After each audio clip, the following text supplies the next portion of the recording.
भाषा भाग 3 अभिव्यक्ति और लिखने की क्षमता। भाषा में समझ और अभिव्यक्ति।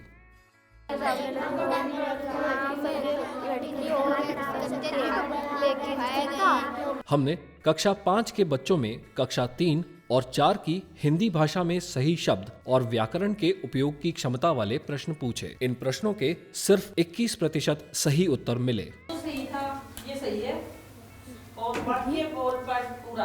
वैसे ही हमने बच्चों का हिंदी भाषा में छोटे और सामान्य वाक्य को पढ़ने की और छोटे और सामान्य वाक्य को लिखने की क्षमता को जांचा। इन क्षमता के प्रश्नों के सिर्फ 23% जवाब सही मिले।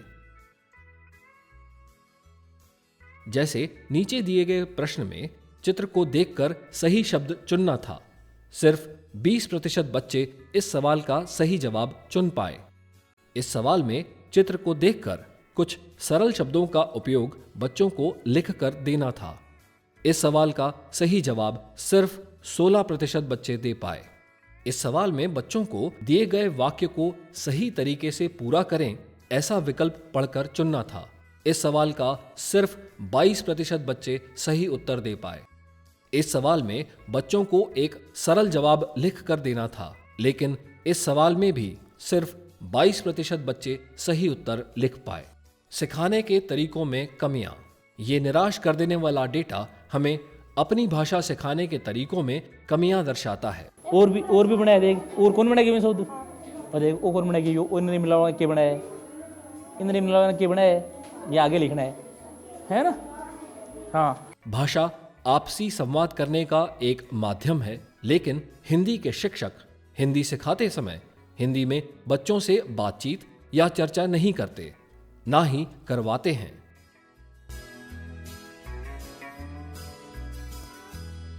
अमूमन हम कक्षा में चर्चा नहीं कर पाते हैं और ये देखा गया है कि स्थानीय भाषा का ज़्यादा उपयोग किया जाता है। टेक्स्ट बुक उपयोग हो रहा है, लेकिन वो इतनी देर हो रहा है कि टीचर पढ़ रहा है और विद्यार्थी पढ़ रहा है, बस। अब उसको समझाने का तरीका स्थानीय भाषा में काम ले लिया जाता है। इससे बच्चे की जो भाषा पे पकड़ है वो ढीली होती जाती है। ऐसा नहीं है कि स्थानीय भाषा को हटा दिया जाए, स्थानीय भाषा का भी उतना ही महत्व होना चाहिए, लेकिन व्यवहारिक जीवन में स्थानीय भाषा की वनिस्पत या ब्रॉड जितना विस्तृत रूप है, वहाँ ये हिंदी भाषा काम में आने वाली है। इसलिए हिंदी भाषा का अधिकतम से अधिकतम उपयोग करना चाहिए। हिंदी भाषा का कक्षा में उपयोग करना जरूरी है। सबने ऐसा है क्या? देखो अपनी अपनी कॉपी में मिलाओ, ऐसा ही है पहले। रामस्वरूप जी ने इस कमी को समझा और तय किया कि वे हिंदी में बच्चों से गतिविधियां करवाएंगे। क्या आएगा यहाँ पर? भाषा सीखने में पहला कदम बातचीत यानी कि मौखिक तरीके से व्यक्त करने की क्षमता सिखाना होता है।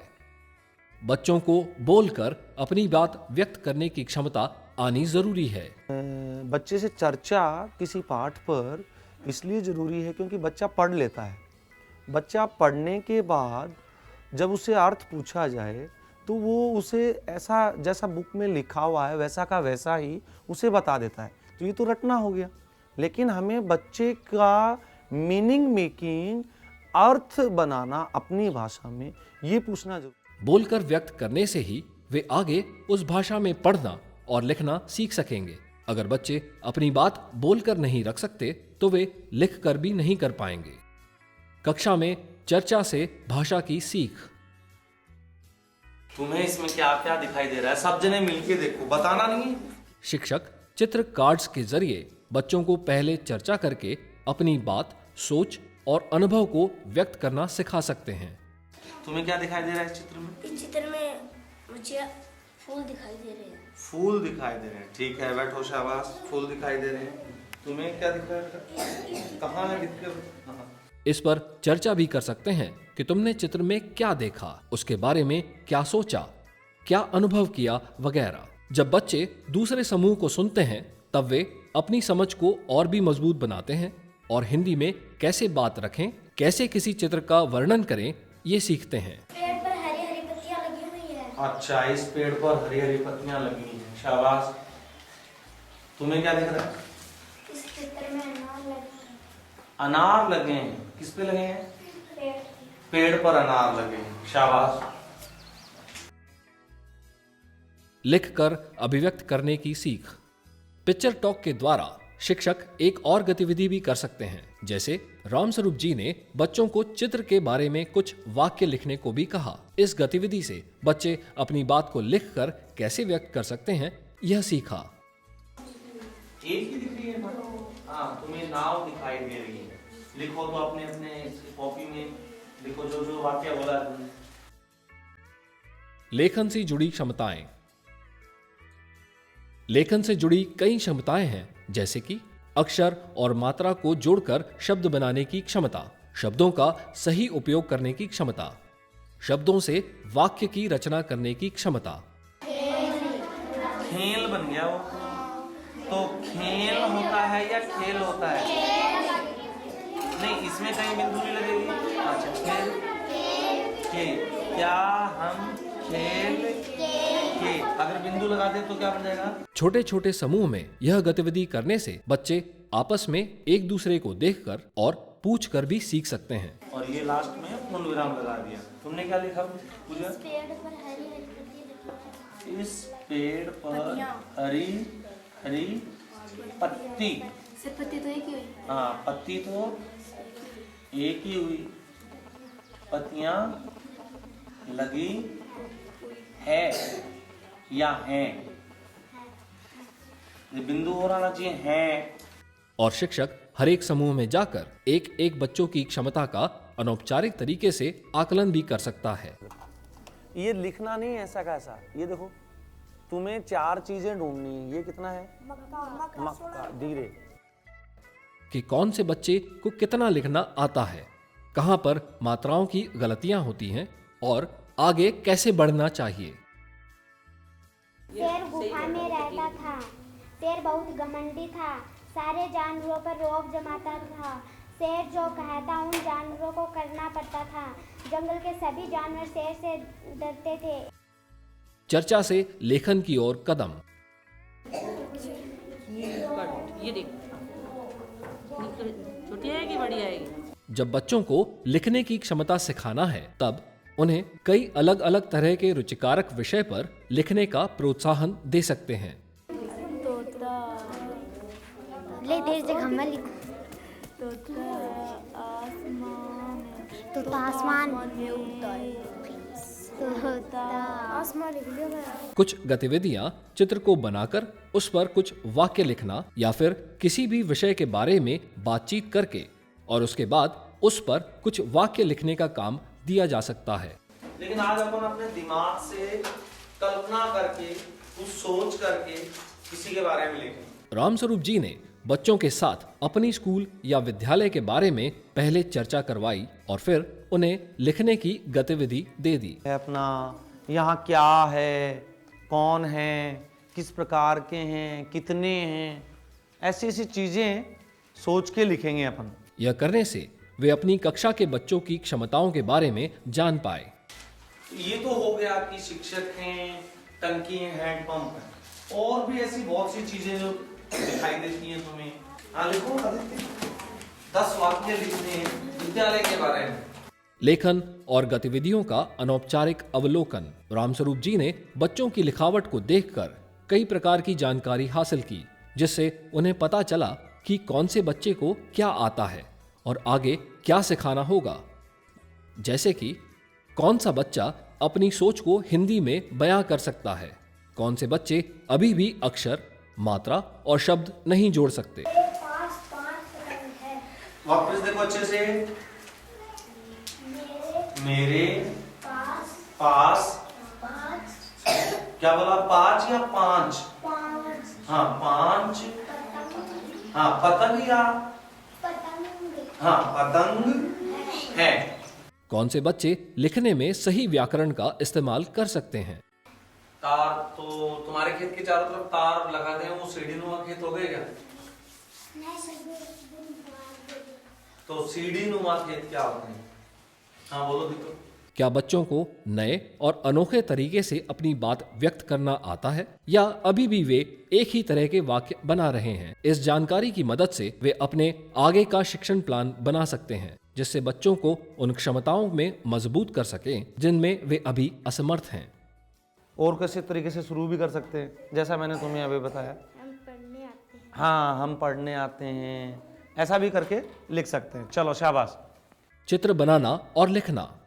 बच्चों को भाषा से जोड़ने के लिए चित्र बनाने का काम भी दिया जा सकता है। ये तू ले।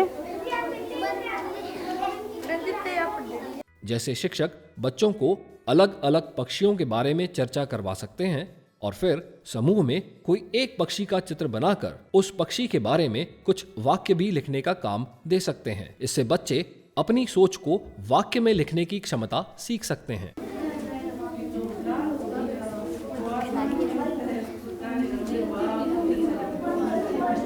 बच्चों के चित्र और लिखा हुआ पर्चा चार्ट पेपर पर चिपकाकर कक्षा में लगाया जाना चाहिए। इससे बच्चे प्रेरित होते हैं और दूसरों का लिखा हुआ देखकर सीख सकते हैं। भाषा को संपूर्ण रूप से सिखाने के तरीके। अपनी भाषा में उसका अर्थ पढ़वाना, अर्थ बनवाना, इससे दोनों काम हो जाएंगे। जब बच्चा उसकी पढ़ लेगा और उसका अर्थ समझ जाएगा तो उससे दो काम होंगे, पढ़ना और उसकी समझ। ये दोनों ही गुण उसमें बच्चे में विकसित हो जाएगा।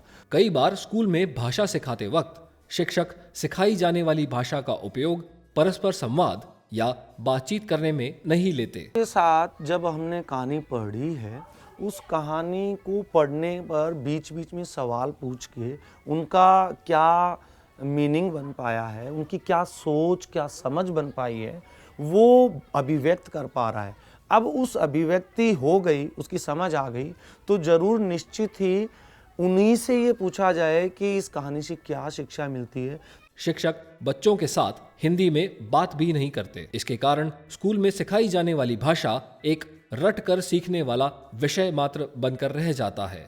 बच्चों को पढ़ना तो आता है, लेकिन जो पढ़ा है उसे समझ नहीं पाते, ना ही वे उस भाषा का सही तरीके से बोलने में उपयोग कर पाते हैं। शायद यही कारण है कि भाषा में बच्चे अपनी क्षमता का विकास नहीं कर पाते। रिकैप। भाषा में बोलकर और लिखकर अभिव्यक्त करना एक जरूरी क्षमता है। शिक्षक को सिखाते वक्त हिंदी भाषा में बातचीत करना जरूरी है। बच्चों में बोलकर व्यक्त करने की क्षमता सबसे पहले सिखानी जरूरी है। उसके बाद वे पढ़ने और लिखने की क्षमता सीख सकते हैं। छोटे समूह में चर्चा, बातचीत द्वारा बोलने की और अपनी बात व्यक्त करने की गतिविधि कराना जरूरी है। चर्चा करने के लिए चित्र को देखकर उसके बारे में बात करना, कुछ चर्चा करना और फिर उस पर वाक्य बनाने वाली अलग अलग प्रकार की गतिविधियों से बच्चों में रुचि जागती है और वे भाषा में अभिव्यक्त करना सीखते हैं। चर्चा करने के लिए चित्र को देखकर उसके बारे में बात करना, कुछ चर्चा करना और फिर उस पर वाक्य बनाने वाली अलग अलग प्रकार की गतिविधियों से बच्चों में रुचि बढ़ती है। क्विज। भाषा में अभिव्यक्ति के कौन कौन से रूप या क्षमताएं हैं? कक्षा में चर्चा करना, बातचीत करवाना क्यों जरूरी है? लिखने से जुड़ी कौन कौन सी क्षमताएं हैं? बच्चों ने लिखे हुए वाक्यों को देखकर या फिर बच्चों के चित्र के बारे में वाक्यों को सुनकर शिक्षक किस प्रकार का अनौपचारिक अवलोकन कर सकते हैं? ऐसे अवलोकन करने से क्या उपयोग हो सकता है? बच्चों के लिखे हुए वाक्य और चित्र को चार्ट पेपर पर चिपकाकर कक्षा में क्यों दर्शाना जरूरी है? क्या आप भी इस प्रकार बच्चों के साथ अलग अलग प्रकार की चर्चा व चित्र पर आधारित बोलने की और लिखने की गतिविधियां करवाते हैं?